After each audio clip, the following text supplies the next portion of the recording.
और खून में अम्ल बढ़ता ही गया।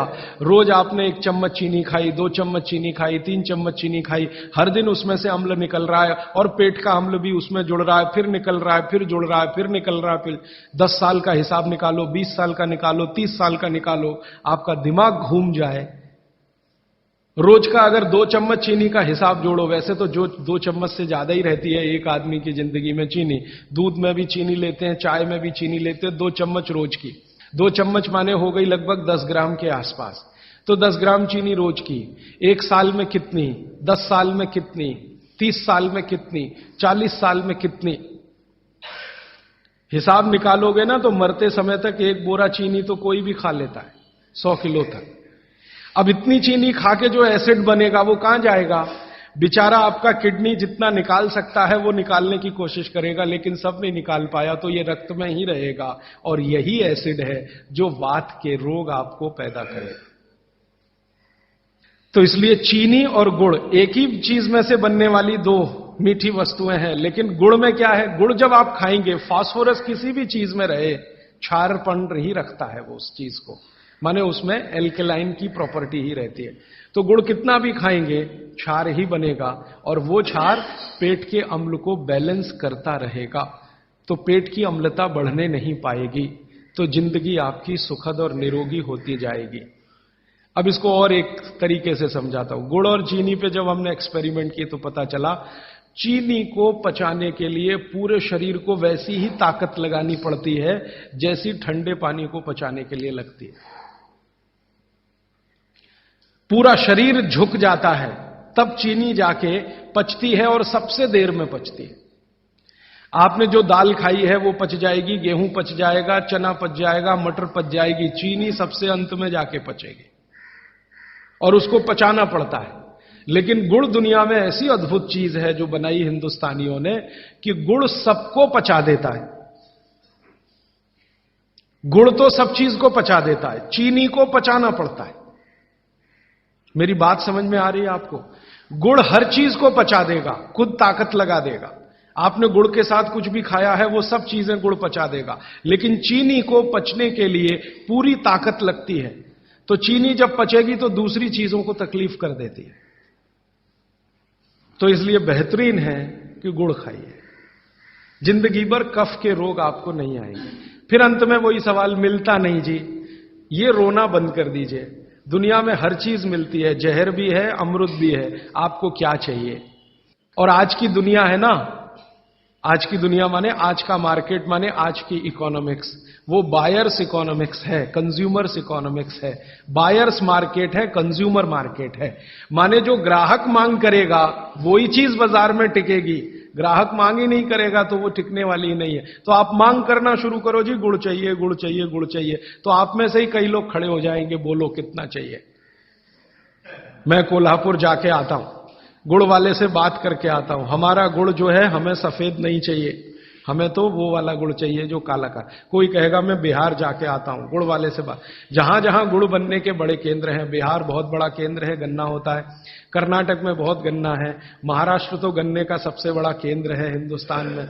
आपका महाराष्ट्र आपके बॉर्डर पे ही है, आंध्र प्रदेश में बहुत गन्ना है, तमिलनाडु में भी गन्ना है, कई इलाके तमिलनाडु में गन्ने के। जहां जहां गन्ना होता है वहां गुड़ बन सकता है। आप गुड़ बनाने वाले को बस संपर्क कर लीजिए कि देख भाई, तू इसमें वॉशिंग पाउडर मत डालना, तू इसमें वॉशिंग पाउडर मत डालना, लगे तो 2 रुपए किलो ज्यादा ले लेना। तो वो जो 2 रुपए किलो का लालच है वो ही उसको ईमानदार बना देगा। आप ले लो उससे। वो कहता है जी मेरा गुड़ 15 रुपए किलो, आपको मैं 17 रुपए किलो ले लूंगा, तुम इसमें ये जहर मत डालना। और वो 2 रुपए किलो आपने जो ज्यादा दिया वो जिंदगी के लिए कोई घटिया सौदा नहीं है, बहुत फायदे का सौदा है। तो गुड़ बनाने वाले इस देश में आज भी हजारों की, लाखों की संख्या में है, गांव गांव में है। आप उनसे संपर्क कर लीजिए और कोई एक गुड़ का केंद्र ही शुरू कर दीजिए। आपके आपस में सब लोगों को, जितने कम से कम 500-700 लोग यहां बैठे हैं, इतने घरों के लिए गुड़ आ सकता है, जरूरत के हिसाब से आपको उपलब्ध हो सकता है। तो ये मत कहिए कि मिलता नहीं, हर चीज इस देश में मिलती है, छोटे छोटे गांवों में भी उपलब्ध है। कुछ लोग गुड़ खाइए, कुछ लोग काकवी खाइए, माने जिसको राब कहते हैं। जितना जाड़े का समय है ना, नवंबर, दिसंबर, जनवरी, फरवरी तक राब भरपूर खा सकते हैं। दही में राब खाइए, दूध में राब खाइए, हलवा राब का बनाइए, गुड़ का हलवा बनाइए, गुड़ दही में खाइए, गुड़ दूध में खाइए। अब गुड़ को दूध और दही में खाने का नियम है, वो बागभट्ट जी कहते हैं। वो कहते हैं जी दही में मिला के गुड़ खाया जाए, दही में मिला के गुड़ खाइए, दूध में गुड़ कभी मत मिलाइए, दूध में गुड़ कभी मत मिलाइए, दही में मिला के खाइए। तो दूध में कैसे खाएंगे जी? दूध में ऐसे खाएंगे कि पहले गुड़ खा लीजिए, पीछे से दूध पी लीजिए, या दूध पी लिया पीछे से थोड़ा गुड़ खा लीजिए। दूध में गुड़ मिला नहीं सकते, और दही में कभी भी बिना मिलाए मत खाइए। आप में से कोई बिहार वाले हैं ना, तो वहां पर एक बहुत बढ़िया व्यंजन मिलता है, उसका नाम है दही चूड़ा। दही चूड़ा ही कहते हैं, चूड़ा।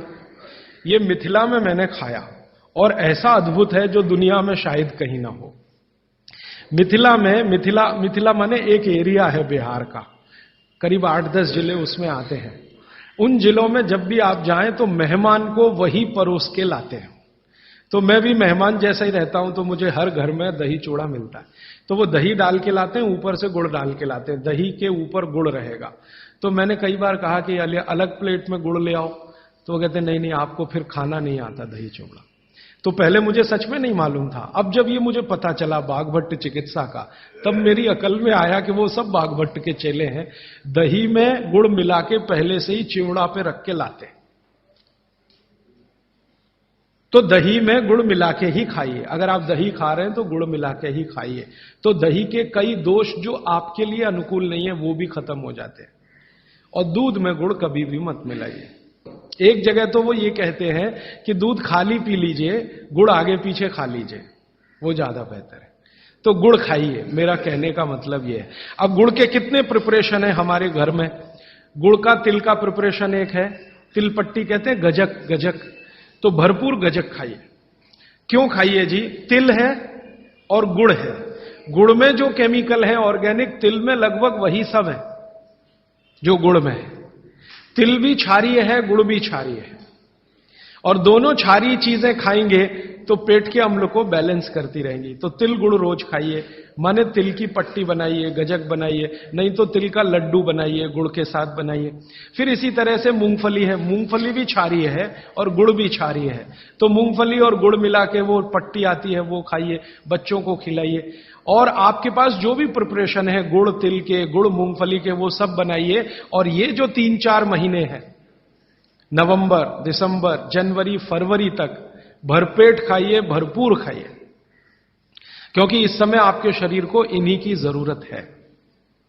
तो कफ जिंदगी से बहुत दूर रहेगा। तिल खा रहे हैं, गुड़ खा रहे हैं, मूंगफली खा रहे हैं, कफ बढ़ने की बिल्कुल संभावना नहीं। तो जिंदगी में कफ के रोग आने की संभावना नहीं। अब जानते कफ का सबसे खराब रोग क्या है? मोटापा। मोटापा कम करना है तो भरपेट गुड़ खाइए, भरपेट तिल खाइए, भरपेट मूंगफली खाइए, मोटापा भी कम हो जाएगा।